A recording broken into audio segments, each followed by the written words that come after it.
আসাম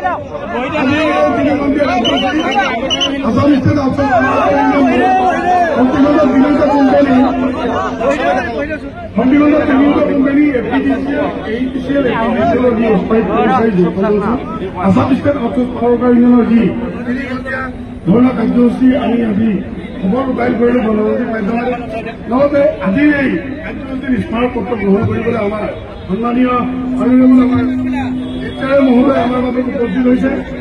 গতিকে এই স্মাৰক পত্ৰটো আমি মহোদয়ক অৰ্পণ কৰা স্মাৰক পত্ৰতে আমাৰ কেন্দ্ৰীয় মন্ত্ৰীয়ে বিষয়ববীয়া আমাৰ চৌমুখৰ দেৱতামলৈ পাঠ কৰি শুনাবৰ কাৰণে আমি জনালো।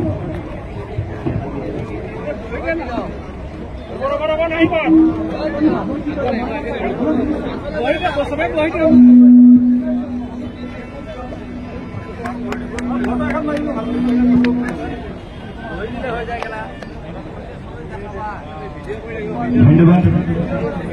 আমাৰ স্মাৰক পত্ৰখন মই পাঠ কৰি দিবলৈ বিচাৰিছো। প্ৰতি মাননীয় অধ্যক্ষ মহোদয়, APDCL, AEDCL আৰু APDCL, বিজুলী ভৱন, পল্টন বজাৰ, গুৱাহাটী 1 বিষয় স্মাৰক পত্ৰ।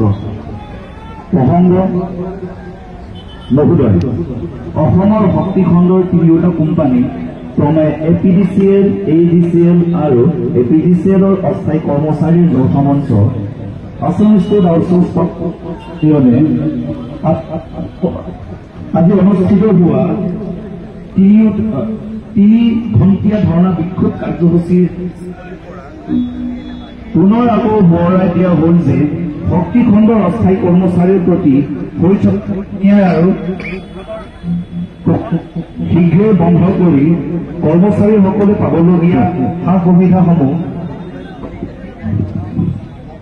সুবিধাসমূহ দিয়াৰ উপৰিও অস্থায়ী কৰ্মচাৰীৰ যৌথ মঞ্চ আসাম ষ্টেট আউটসোৰ্চ পাৱাৰ ৱৰ্কাৰ্ছ ইউনিয়নে দাবী কৰি অহা 11 দফীয়া দাবী চনত ক্ৰমে 1 পৰা আৰম্ভ কৰি আগন্তুক সময়ত সকলোবোৰ শুদ্ধ কৰি লোৱাৰ আগত বাবে গুহাৰি জনোৱা হ'ল।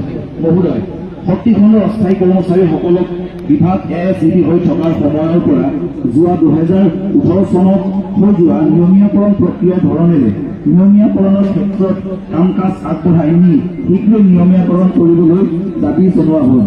পুনৰ আকৌ এবাৰ সোঁৱৰাই দি কওঁ, আমি কৰ্মমুখী মানুহক আন্দোলন কৰিবলৈ আপোনালোকে বাধ্য কৰাইছে। এতিয়াও যদি এই আন্দোলনৰ পৰা আপোনালোকে অস্থায়ী কৰ্মীৰ জীৱন আৰু জীৱিকা সুৰক্ষিত কৰাৰ কথা চিন্তা নকৰে, তেন্তে অনাগত দিনত অস্থায়ী কৰ্মীৰ ওপৰত কৰা শোষণ আৰু দমনমূলক নীতিৰ বিৰোধিতা কৰাৰ উপৰিও আমাৰ ওপৰত হোৱা অন্যায়ৰ বিৰুদ্ধে দিল্লীৰ ৰাজপথত কঁপাইবলৈ আমি বাধ্য হওঁ। গতিকে এই প্ৰতিবাদস্থলীৰ পৰা আমি কামনা কৰোঁ আৰু যেন বেয়া দিনৰ অৱসান ঘটি সূৰ্যৰ পোহৰৰ দৰে অস্থায়ী কৰ্মীৰ জীৱন উজ্জ্বল কৰাত বিভাগে গুৰুত্ব দিব। অন্যথা পৰৱৰ্তী সময়ত ভয়ানক তথা কল্পনাবিহীন আন্দোলন কৰিবলৈ বাধ্য হওঁ। গতিকে মহোদয়ে শীঘ্ৰে সকলো বিষয়ৰ ওপৰত চৰকাৰৰ লগত আলোচনা কৰি শক্তি বিভাগৰ এই জ্বলন্ত সমস্যা সমাধান কৰাৰ গুৰুত্ব আৰোপ কৰিব বুলি প্ৰতিবাদস্থলীৰ পৰা মহোদয়ক আমাৰ 11 দফীয়া স্মাৰক পত্ৰ প্ৰদান কৰাৰ লগতে জনাওঁ যে এই আন্দোলনৰ পিছতো মহোদয়ে একো সিদ্ধান্ত নাইবা নিয়মীয়াকৰণৰ বিষয়ত ব্যৱস্থা নলয়, তেন্তে শক্তি খণ্ডৰ সমগ্ৰ অসমৰ অস্থায়ী কৰ্মচাৰীক লৈ বিজুলী ভৱনৰ সন্মুখত অনিৰ্দিষ্টকাললৈ আন্দোলন কাৰ্যসূচী হাতত ল'বলৈ বাধ্য হ'ম। এতিয়া কিন্তু সন্থাক জগৰীয়া কৰিব নোৱাৰিব। ধন্যবাদ।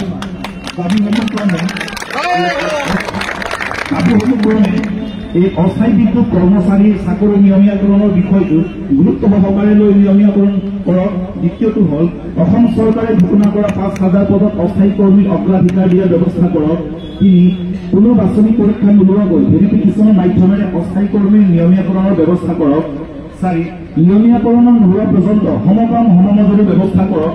5, স্মাৰ্ট মিটাৰ সংস্থাপন কৰাৰ লগতে পূৰ্বে সেই ঠাইত নিয়োজিত অস্থায়ী মিটাৰ ৰিডাৰসকলক সংস্থাপনৰ ব্যৱস্থা কৰক। 6, অসম চৰকাৰ তথা অনুমোদিত ফিক্সেশ্যন ৰেজুলেশ্যন 93/1 5,233 জন অস্থায়ী কৰ্মচাৰীৰ তালিকা সম্পূৰ্ণৰূপে প্ৰকাশ কৰক। 7, ৰেজুলেশ্যন 93/1 উল্লেখিত সকলো সা সুবিধা প্ৰদান কৰাৰ ব্যৱস্থা কৰক।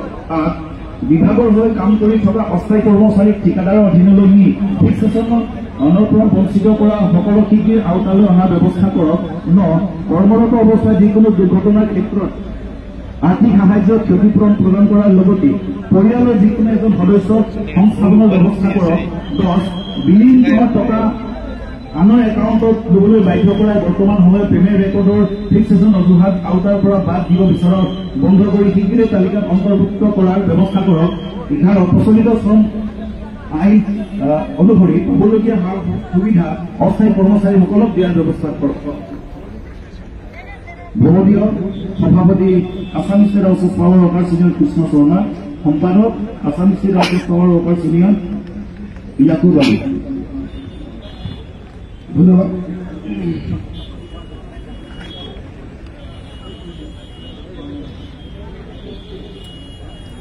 গতিকে আমাৰ 11 টকীয়া দাবী আৰু নিয়মীয়া কৰ্মৰ যি প্ৰধান দাবী কৰি আমি যি আন্দোলন আমি এই বিষয়ত আমি মাননীয়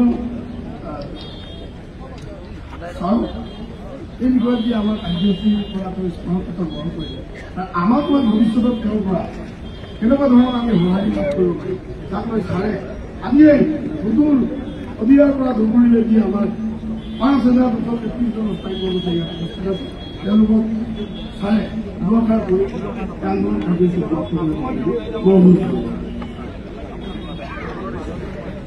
আজি আপোনালোকৰ আন্দোলন কাৰ্যসূচী আছিলে তাক আমি সমাজপত্ৰখন মই তেতিয়া নিশ্চয় আপোনাৰ গ্ৰহণ কৰিম আৰু আপোনালোকৰ যি 11 টকীয়া কাৰ্যসূচী দাবী আছে এই দাবীসমূহ আমি উচ্চতম কৰ্তৃপক্ষলৈ প্ৰেৰণ কৰিম আৰু ইয়াৰ বিবেচনা কৰিবলৈ আমি চেষ্টা কৰিম। ধন্যবাদ। চেষ্টা আজিতো বহুতলোকে কৰিয়ে আছে নহ'ব কৰি লওঁ চেষ্টা কৰি আছে আগতে